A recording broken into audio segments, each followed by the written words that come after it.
2023 po, ini po, pangko niya na po, ini sir, pang 24. Okay po. 24 na po ini sir. So, pang 24 na po ining kasulo dito po sa Ciudad de Legazpi na nangyari po. Ini. So, as of today po, ngunyan, kaiba sa ngunyan.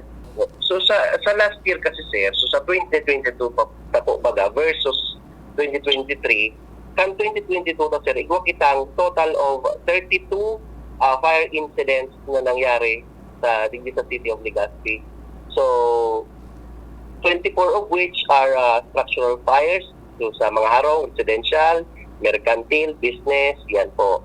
So, duman naman po sa non-structural, may 8 man din po kita. So, vehicular fire incidents, so nasusulok po pag ang mga apo dyan, lunadan, grass fire po, yan. So, sa poste, kuprahan, yan po ang mga data na yaon po digdi o sa tuya mo niyan, sa tuyang istasyon na mga fire incidents po kang taong 2022.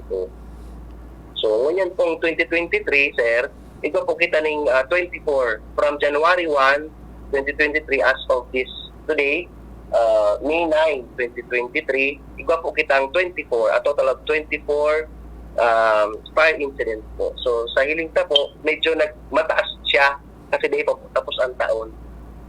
May panganit dito sa Kabangaan, sir.